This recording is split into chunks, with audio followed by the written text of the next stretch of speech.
บายดีสบายดีสบัสดีเด้อทุกคนลืมน้องออนซาวเราไต่กันแล้วบ่น้องออนกับสิกลับมาเฮ็ดคลิปคือเก่าเนาะทักทายสบายดีเด้อทุกคนแล้วน้องออนช่วงนี้ไขบัตรเนาะเสียงกันชัดเจนเบิ่งหน้ากะเสาโมง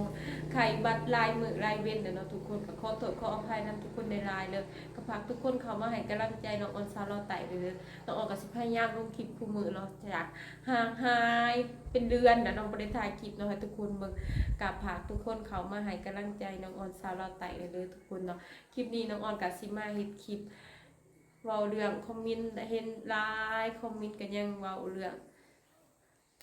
ไอเจเลสโวสกอกสแกโวเห็นหลายคนกันยังคอมเมนต์ทางมื้อนี้น้องออนกับซิมาเว้าเรื่องสุภาพน้องทุกคนเขาก็ไปเติบโตในสิ่งที่เขาไปอย่างดีเนาะคืออายเรากับเมื่อยังประเทศเราแล้วเนาะ คือสแกลเราก็มีครอบครัวอย่างทุกคนกลับไปเติบโตในสิ่งที่ทุกคนเป็นเนาะกับผากทุกคนเขามาให้กำลังใจน้องออนซาลาไต่เลยทุกคนน้องออนกับสิพาทุกคนมาตอบคำถามทุกคนเห็นได้คนกับถามมาละลายสิ่งใดอย่างเนาะน้องออนคือเห็นลงคลิปส่วนหนึ่งน้องออนบ่ค่อยสบายเลยทุกคนน้องออนกับสิกรรมมาถ่ายคลิปคือเก่ากับผากทุกคนเขามาให้กำลังใจเลยทุกคนเพราะว่าเป็นคลิปอาบน้ำวิธีชีวิตชาวลาวโบคลิปเฮ็ดของกินของอยากโบแบบนั้นเฮ็ดคือเก่าเนาะกับผากทุกคนเขามาให้กำลังใจคนมันนอกมันหน้าเด้อทุกคนเนาะเขามาให้กำลังใจน้องออนซาลาวไตเด้อทุกคนเมื่อกี้น้องออนสิพาพี่พาน้องเบิ่งสาวลาวอาบน้ำก็มีเนาะ ให้ทุกคนตื่นตาตื่นใจเนาะว่าซะน้องออนกับช่วงหนึ่งน้องออนกับเมื่อยเนาะยอดวิวก็ตกเนี่ยน้องออนก็ได้หยุดพักผ่อนเนาะว่ายอดวิวมันโคตรตกเลยว่าน้องออนก็บ่ฮู้จักเฮ็ดคลิปแนวใดยอดวิวตกน้องออนก็เลยตั้งใจว่าสิหยุดก่อนจักทีนึง2ทีเนาะมาคิดทบทวนว่าเฮาเฮ็ดคลิปไปมันบ่มีหม้องจับตาจับใจบ่ว่าทุกคนจังบ่อยากเบิ่งนะน้องออนก็สิพยายามคิดคอนเทนต์ออกมาให้ทุกคนฮู้เนาะแบบใหม่เนาะน้องออนก็สิบ่เฮ็ดแบบเก่าซ้ำซากจังเจแบบเก่าอีกเนาะบ่เฮ็ดให้ทุกคนเบื่อหน่าย น้องออนเห็นยอดวิวตกเนาะบางเทื่อก็เป็นน้ำน้องเองเนาะคลิปบ่มีสาระคลิปบ่มีสาระเนาะคลิปบ่มีเนื้อในที่ทุกคนสามารถจับใจอยากเบิ่งอิหยังนะเฮ็ดคลิปแบบว่าเฮาบางเทื่อก็ความตั้งใจของเฮาอาจสิบ่พอเนาะน้องออนอาจสิเฮ็ดแสดงความสามารถเฮ็ดอาจบ่ถึงเฮ็ดบ่ถึงเนาะ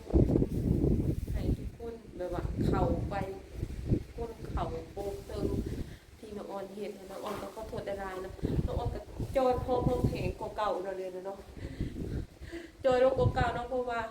ไข่เนาะไข่3-4 วันเนี่ยเนาะเสียงก็เปลี่ยนไปเนาะก็ขอโทษขออภัยเนาะเสียงอาจจะซี่ควงๆเสียงแหบๆเนาะเพราะว่าน้องออนไข่เนาะไข่ลายมือเลยเนาะทุกคนเนาะน้องออนก็ขอบใจ FC ทุกคนหลายๆเด้อที่เขายังคิดฮอดบางคนก็คอมเมนต์คิดฮอดน้องออนคือบ่ลงคลิปน้องออนยังเฮ็ดคลิปคือเก่าเนาะช่วงเวลานี้แต่ว่าเห็นยอดวิวตกน้องออนพักเนาะพักคิดทบทวนว่าน้องออนควรเฮ็ดคลิปแนวใดมันจังสิมียอดวิวดีขึ้น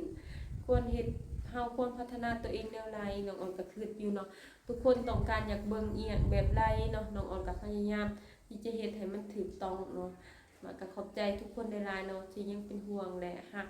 น้องออนคนนี้เนาะก็ขอบใจหลายๆที่ให้โอกาสคนมันนอกมันนาคนหนึงเนาะน้องออนก็มีความฝันอยากเป็นอินฟูนำเขาอยู่แต่ว่าไปบ่ฮอดจักเทื่อเนาะเฮ็ดมันนี่ก็2 ปีก็ไปบ่ฮอดเนาะยอดวิวก็นํมือตกแต่น้องออนก็สิลองมาเฮ็ดอีกจักครั้งนึงเนาะเพื่อยอดวิวมันสิดีขึ้นเนาะคือส่วนอาจจะเด่นมาโอ้ยอดวิวโคตรดีเนาะบางเทื่อน้องออนอาจสิโทรอาจจะเด่นมาอีกว่าซะบ่หยอกเด้อทุกคนเราคือสิบ่มานะครับบางเทื่ออ้ายเราก็อาจสิมาอีกมาแอลซาวลาวอีกบ่จักเนาะเฮาก็ฝากทุกคนติดตามตอนต่อไปเนาะบางเทื่อปีหน้าอ้ายเราอยากมาดินอีกก็ได้เนาะบางเทื่ออ้ายเรายังมาก็เป็นได้เนาะน้องออนก็บ่มีอีหยังลวงลายเนาะคลิปนี้น้องออนก็ขอบใจ FC ทุกคนหลายๆเด้อที่เข้ามาให้กำลังใจเนาะบ่ว่าจะเป็น FC ทางฝั่งไทยหรือเมืองนอกเนาะ FC ทาง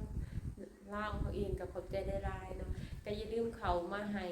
กำลังใจน้องออนซาลอไต่เด้อทุกคนเพื่อให้กำลังใจน้องออนในคลิปต่อไปเนาะก็ขอบใจ FC หลายๆเนาะเพราะว่าทุกคนที่คอมเมนต์มาแบบใดน้องออนก็บ่เคยบางเทื่อก็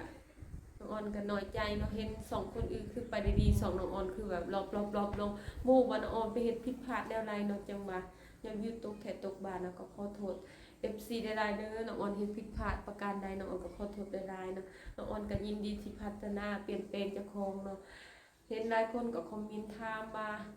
น้องออนแต่งงานน่ะบ่มีแฟนและบ่เนาะคันทุกคนอยากรู้ก็ฝากติดตามคลิปต่อไปเดี๋ยวน้องออนสิมาตอบเด้อทุกคนน้องออนสิตอบความจริงให้ทุกคนฟังเนาะก็ขอบใจหลายๆเนาะก็ฝากทุกคนเบิ่งคลิปวิถีชีวิต